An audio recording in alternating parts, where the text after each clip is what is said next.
दोस्तों कहते हैं कि जब पैरों तले ज़मीन खिसकने लगे तो आदमी पैर हाथ सब कुछ चलाने लगता है।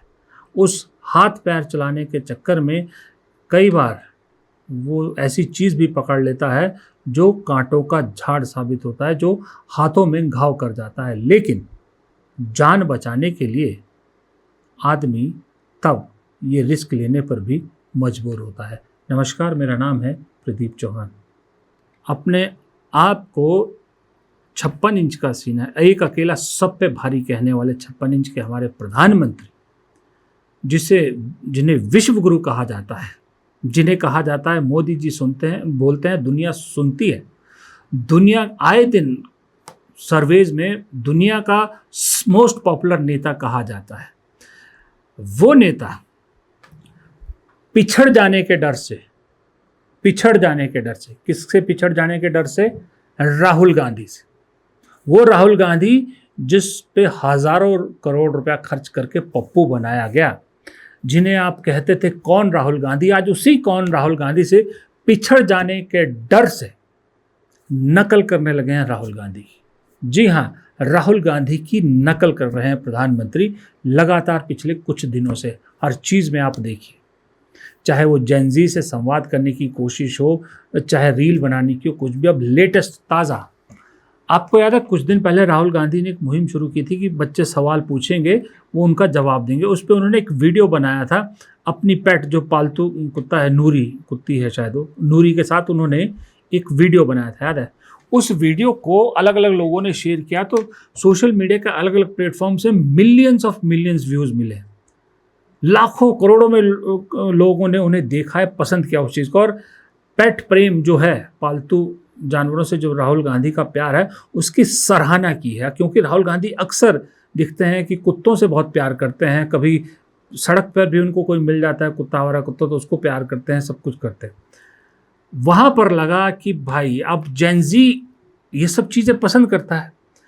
अब मोदी जी सवालों का जवाब तो दे नहीं सकते राहुल गांधी की तरह, और राहुल गांधी की तरह फिजिकल फिटनेस भी नहीं है कि स्पोर्ट्स में इसमें वो दिखा दे, कुछ कर दे, या छात्रों की गूंज जैसा कोई कार्यक्रम कर दे। क्योंकि मोदी जी तो माफ़ी देने वालों में ना, माफ़ी मांगने वालों में तो नहीं। जेनजी तो कह रहे पहले माफ़ी मांगिए।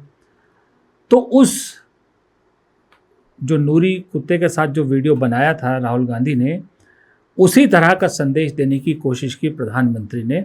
अपने यहाँ पर जो प्रधानमंत्री निवास पर उन्होंने जानवर रखे हुए हैं, उनके साथ एक रील बनाकर।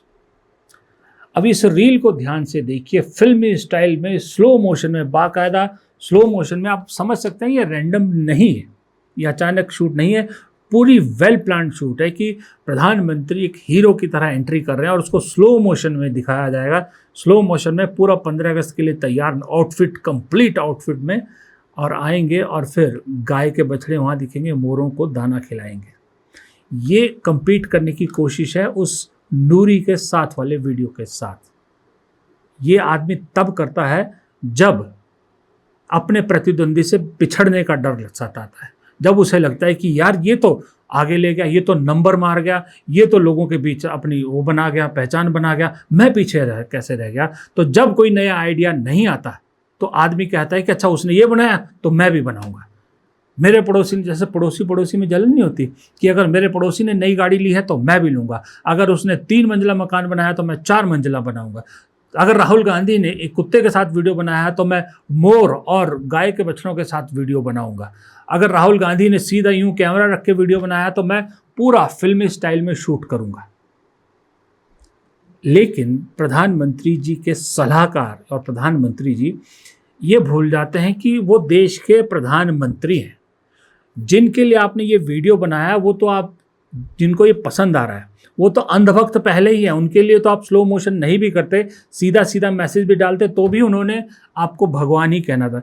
लेकिन जिन लोगों को आप अप्रोच करने की कोशिश करें ऐसे वीडियोस के ज़रिए, वो लोग इन चीज़ों में आपकी टीम से कहीं ज़्यादा आगे हैं। वो एक सिंपल मोबाइल से अपने हाथ से ऐसे ऐसे स्टाइल में शॉट लेते हैं और ऐसे ऐसे स्टाइल में रील शूट करते हैं कि देखने वाला हैरान हो जाता है। उन्हें ये गिमिक पसंद नहीं आते, उन्हें तो अपने सवालों के जवाब चाहिए। आज भी वो बच्चे पूछ रहे हैं कि भाई जब हमने माफ़ी ही नहीं मांगी तो देश के प्रधानमंत्री ने हमें माफ़ किस बात के लिए किया। हम तो कह रहे थे कि माफ़ी मांगिए, उल्टा हमें कह रहे कि चलो तुमको माफ़ किया। वहाँ पर ये गिमिक नहीं चलेंगे। लेकिन क्योंकि राहुल गांधी का वीडियो पसंद किया जा रहा है, पिछड़ने का डर है, लग रहा है कि मैं पीछे रह रहा हूँ, तो उस फोमो जिसको कहते हैं जेनजी वर्ड में, फियर ऑफ मिसिंग आउट, उसका नतीजा है कि मोदी जी आजकल ये राहुल गांधी की इस तरह से नकल करने लगे हैं। लेकिन नकल करने के लिए जो टीम है ना, उसकी अकल कमज़ोर पड़ गई है, और जो उधर टीम है वो नए नए आइडियाज़ रोज़ लाती है। ये जो नकल करने के चक्कर में टीम कमज़ोर पड़ी है, उसी का नतीजा है कि अमित मालवीय जो इतना खासम खास था, जिसने अब तक झूठ की फैक्ट्री इतनी ज़बरदस्त तरीके से चलाए रखी थी, आज उसकी छुट्टी हो गई है। ये 3 कदम मैंने आपको बताया, ये 3 कदम हाल ही में, वैसे तो बहुत सारे, 3 दिन में ये 3 चीज़ों को अगर आप एनालाइज करें तो ये इशारा ये नहीं करते कि भाई कोई ज़बरदस्त, जो बीजेपी जिस चीज़ के लिए जानी जाती थी कि कोई ऐसा काम कर दिया हो बीजेपी ने कि भाई नैरेटिव ही बदल गया हो। ये तीनों चीज़ें सांप जाने के बाद लकीर पीटने वाली बात है, और जब ऐसा होता है तो क्लियर होता है कि आपको समझ में आ गया है कि आपकी ज़मीन खिसक गई है, आप अब कभी भी डूब सकते हैं। आपने मुट्ठी में रेत पकड़ रखी थी, वो रेत धीरे धीरे निकल चुकी है। आप लाख कोशिश कर रहे हैं कि किसी तरह कुछ रेत बची रह जाए, वो नहीं बच पा रही। और दोस्तों, एक बार फिर आप सबके विश्वास ने और प्यार ने हमारी खबर पर सच्चाई की मोहर लगाई है। कुछ दिन पहले याद है आपको, ये वीडियो हमने बनाया था जब मैंने कहा था कि ये जो छात्रों का आंदोलन है बहुत से लोगों की नौकरियां खाएगा। इसमें से 2 लोग निपट चुके हैं। एक तो अपने एंकर साहब थे किसी चैनल के, नाम क्या लेना उनका, फोटो सर्कल की हुई है, और दूसरी आज सबसे बड़ी विकेट गिरी जब बीजेपी ने अमित मालवीय को आईटी सेल के मुखिया पद से हटा दिया और उनकी जगह अब नए मुखिया बनाए गए हैं दीपक महस के, जो छत्तीसगढ़ से आते हैं। अमित मालवीय, ये नाम भारतीय राजनीति में और भारत के सोशल मीडिया सर्कल पर एक कोई ऐसा दिन नहीं है या कोई सोशल मीडिया पे ऐसा नहीं है जो न्यूज़ को लेकर या राजनीति को लेकर या करंट अफेयर्स को लेकर एक्टिव हो और उसे अमित मालवीय नाम ना पता हो। अमित मालवीय द मोदी बनने की शुरुआती सफ़र से लेकर अब तक थे, लेकिन पिछले कुछ दिनों में हालात ऐसे बदले कि इनकी कुर्सी चली गई। और इनकी कुर्सी जाने का सबसे बड़ा कारण बताऊं कौन है? सबसे बड़ा कारण है राहुल गांधी के ये 2 शेर। यूँ तो पूरी कांग्रेस की पूरी सोशल मीडिया टीम ने पछाड़ रखा है बीजेपी को। हाल फिलहाल में किसी भी प्लेटफॉर्म पर बीजेपी का जो आईटी सेल है नज़दीक तक नहीं फटक रहा। लेकिन इन 2 की बात स्पेशली मैं इसलिए कर रहा हूँ कि ये 2 अगवा हैं, पवन खेड़ा और सुप्रिया श्रीनेत। जो राहुल गांधी ने कहा ना, डरो मत, बब्बर शेर, ये दोनों उस बात को बखूबी आत्मसात किए हुए हैं और उसको दिखाते हैं। कभी आपने पवन खेड़ा को किसी बात पर डरते हुए या बेझिझक बयान ना देते हुए सुना? या सुप्रिया श्रीनेत को कभी आपने किसी टीवी डिबेट में बीजेपी के किसी प्रवक्ता या किसी भी नेता से कम होते हुए देखा या उस पर उनसे दबते हुए देखा? हमेशा भारी पड़ी हैं हर जगह। चैनल वाले तो बताते हैं, क्योंकि हमने चैनलों में काम किया, अभी भी पुराने लोग हैं, वो कहते हैं कि सुप्रिया श्रीनेत को अवॉइड करते हैं बीजेपी के प्रवक्ता। कहते हैं अगर किसी में सुप्रिया श्रीनेत है तो अवॉइड करते हैं, कहते हैं यार किसी और को बुला लो या फिर हमारे यहाँ से किसी और को बुला लो, मुझे आज रहने दो। सुप्रिया श्रीनेत का ये डर बैठ गया बीजेपी के अंदर। तो इन 2 शेरों की कमी है और हमारी खबर पर मोहर लगी है जब अमीश देवगन एंकर एक निकल गए हैं और अमित मालवीय सबसे बड़ी जो बीजेपी की जो चेहरा था आईटी सेल में, जिसको झूठ की फैक्ट्री कहते हैं और इस फैक्ट्री को इतने सालों से जो लगातार खूब प्रोडक्शन जिस पे कर रहा था, चला रहा था, आज उसकी छुट्टी हो गई मात्र 2 महीने के परफॉर्मेंस में। और 2 महीने में जो पिटी है बीजेपी की आईटी सेल, जो पिटी है, उसका नतीजा ये है।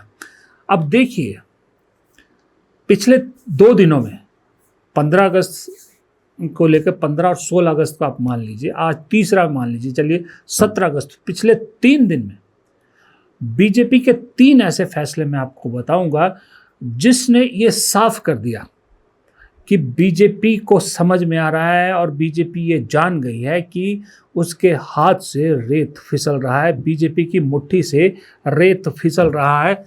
हर संभव कोशिश की जा रही कि उस रेत को पकड़ा जाए, लेकिन रेत नहीं रुकेगा, ये भी तय है। पहला, जब कांग्रेस की पूर्व राष्ट्रीय अध्यक्ष सोनिया गांधी को लेकर, जो वंदे मातरम को लेकर एक कंट्रोवर्सी बीजेपी ने खड़ी की कि सोनिया गांधी ने वंदे मातरम को पूरा नहीं चलने दिया, इंटरप्ट किया।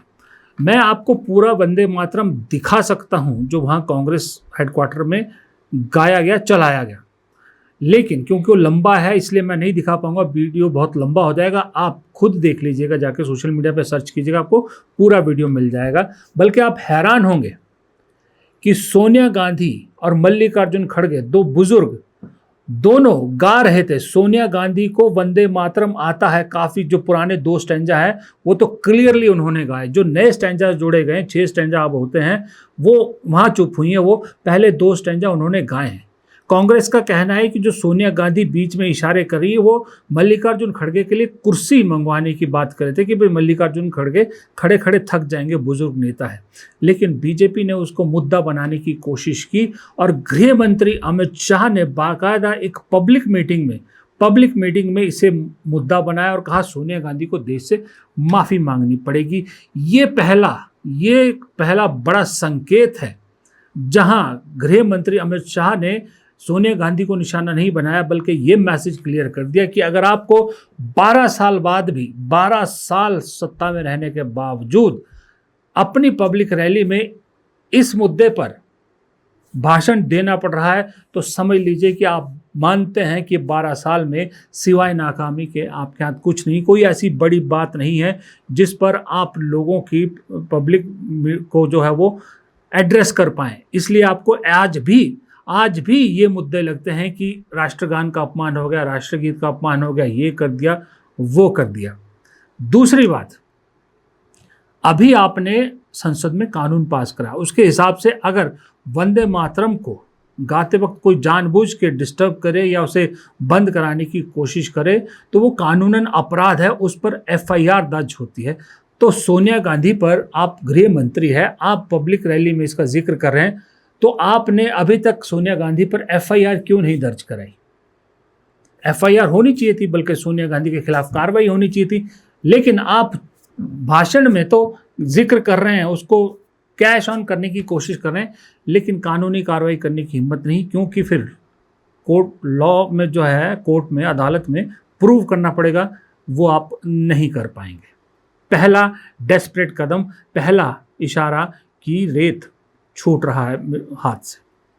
दूसरा, प्रधानमंत्री ने एक शब्द कहा, दिमागी नक्सल, अपने 15 अगस्त के संबोधन में, दिमागी नक्सल।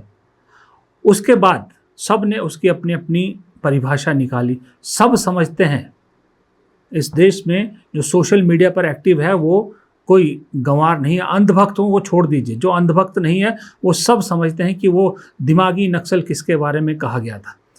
कांग्रेस के नेता P चिदम्बरम ने कहा, लिखा ट्विटर पे कि मुझे दिमागी नक्सल होने पर गर्व है। फिर कुछ और ने कहा, अरविंद केजरीवाल ने कहा, सबने कहा।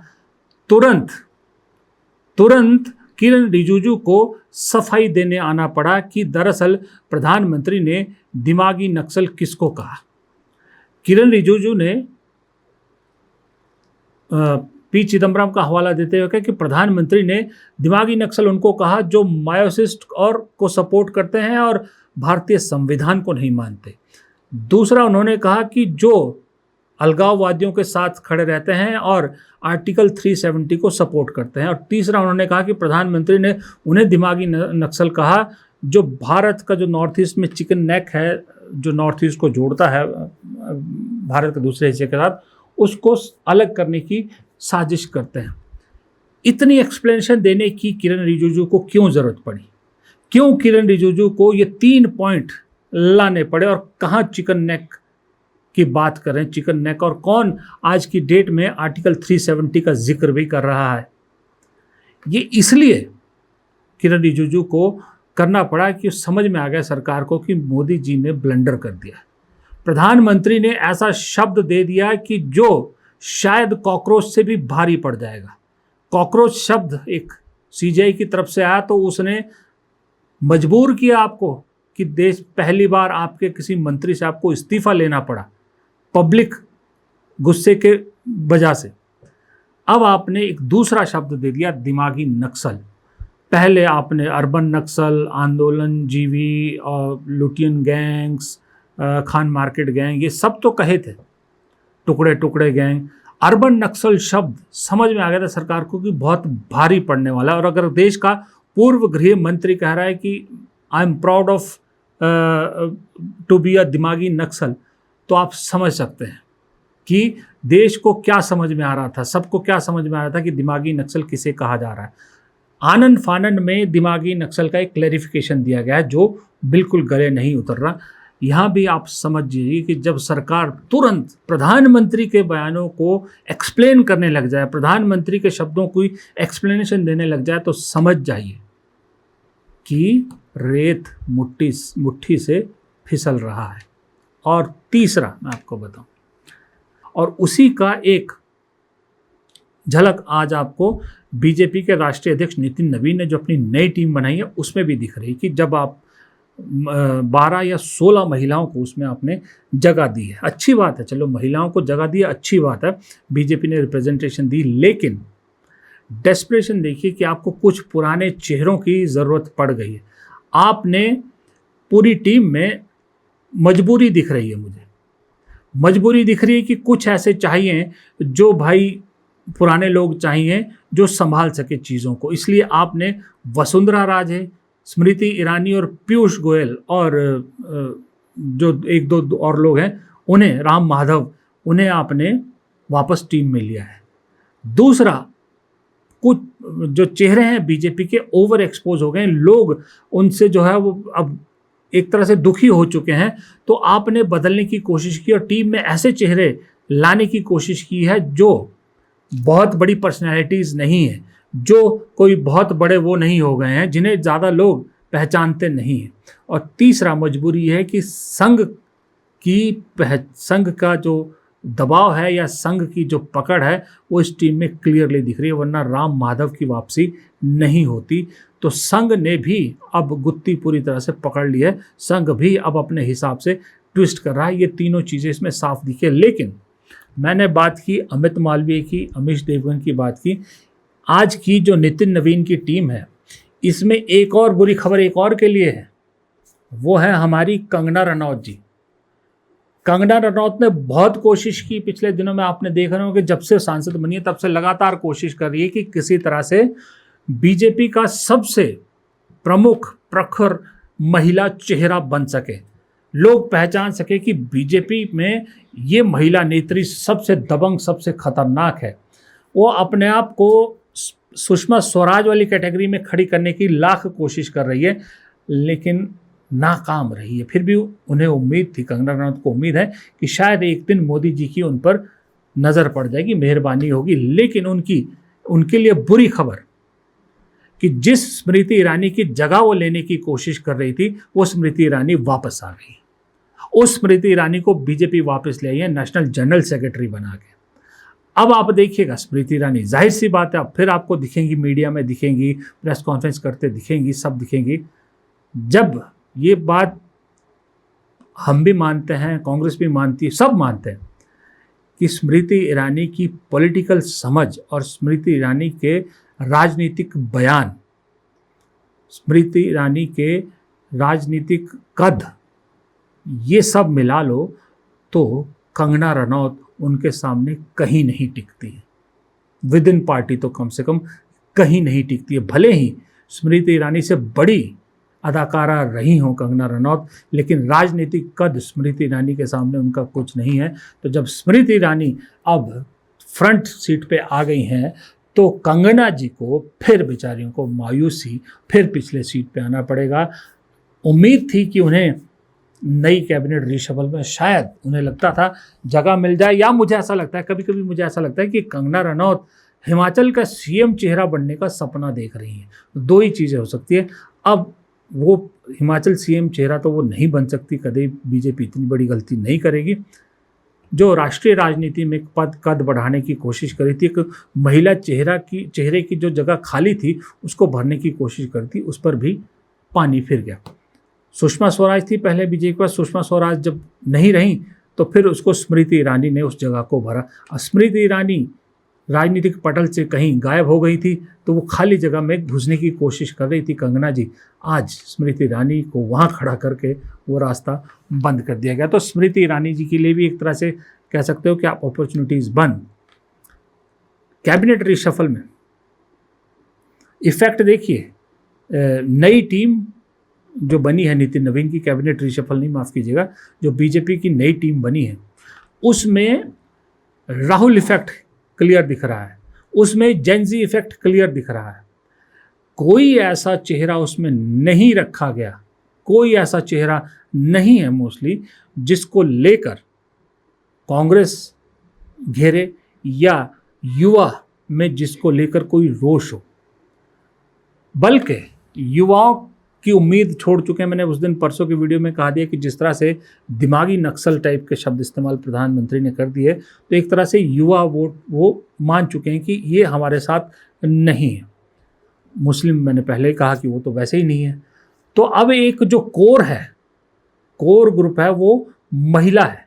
प्रधानमंत्री को लगता है कि ये एक ऐसा वोट है मेरे पास जो पिछले 3 चुनाव से मेरे साथ खड़ा है, इसीलिए बहुत सारी जो स्कीम है कैश वाली वो महिलाओं के लिए बीजेपी ऐलान करती है, उसके भी खिसकने का डर है। ये इस टीम की झलक में दिखा कि उसको भी राहुल गांधी अपनी तरफ खिसका सकते हैं, क्योंकि राहुल गांधी ने अब महिलाओं को लेकर, खास करके छात्रों में जो अगला प्रोग्राम रखा 22 तारीख को पुणे में, वहाँ सिर्फ लड़कियाँ छात्राएं सिर्फ उसमें आ सकती हैं, छात्राओं को संबोधित करेंगे। आप समझ रहे हैं ना, छात्रा मतलब ना सिर्फ वो बच्ची, ना सिर्फ वो स्टूडेंट, ना सिर्फ वो लड़की, उसकी माँ, उसके माँ बाप खास करके माँ खास करके बच्चों से इन्फ्लुएंस होती है ज़्यादा। तो उन्हें इंटैक्ट रखने के लिए महिलाओं को ज़्यादा डाला गया है इस टीम में, कि ताकि एक मैसेज दिया जा सके कि नहीं, हम यानी बीजेपी यानी प्रधानमंत्री महिलाओं के सबसे बड़े क्या कहते हैं उसको हितैषी हैं। वो कोशिश की गई, लेकिन अगर आप ओवरऑल इन सब को देखें तो सब में आपको एक ही चीज़ दिखेगी, पिछड़ने का डर, पिछड़ती हुई पार्टी, पिछड़ते हुए सोशल मीडिया प्लेटफॉर्म्स पर, पिछड़ते हुए सबसे बड़े नेता, लोकप्रियता में पिछड़ते हुए, मुद्दों पर पिछड़ते हुए, सड़कों पर पिछड़ते हुए, लोगों के बीच जो अपनी एक पकड़ बना रखी थी उसमें पीछे छूटते हुए, इन सब पिछड़ने का डर, इन सब चीज़ों में आज आपको दिखाई दिया, जो मैंने 3-4 चीज़ें आपके सामने रखी। उम्मीद करता हूँ आप भी शायद मेरी बात से एग्री करेंगे। अगर एग्री करते हो तो, या आपको लगता है कि नहीं कुछ और चीज़ें इसमें अलग है, या आप मेरी बात से सहमत नहीं हो, तो कमेंट बॉक्स में लिखिएगा ज़रूर। कुछ चाहे एडिशन हो, चाहे आपको कोई बात मेरी ठीक ना लगी हो, कमेंट बॉक्स में ज़रूर लिखिएगा, क्योंकि आपके कमेंट बहुत ज्ञानवर्धक होते हैं। हमें बहुत सारी जानकारियाँ और बहुत सारी नॉलेज मिलती है। तो इसलिए आपसे हमेशा रिक्वेस्ट करता हूँ कि कमेंट बॉक्स में कमेंट ज़रूर किया कीजिए। वीडियो अच्छा लगे, देखिए अगर आपको मेरा वीडियो अच्छा लगता हो, आपको लगा कि मैंने कुछ ढंग की बात कही है, तो लाइक ज़रूर कीजिएगा। आपके लाइक करने से हमारे वीडियो की रीच बढ़ती है। और अगर आपने चैनल को भी अब तक सब्सक्राइब नहीं किया है, तो वैसे तो मैं हैरान हूँ कि अगर आप वीडियो मेरा देखते हैं और चैनल को सब्सक्राइब नहीं किया है, लेकिन फिर भी आपसे रिक्वेस्ट करूँगा कि कम से कम अब तो चैनल को सब्सक्राइब ज़रूर कीजिएगा। और अगर आप आज पहली बार मेरा वीडियो देख रहे हैं और पसंद आया है, तो इसी तरह के वीडियो आगे देखने के लिए तो भी आप चैनल को सब्सक्राइब ज़रूर कीजिएगा। नमस्कार।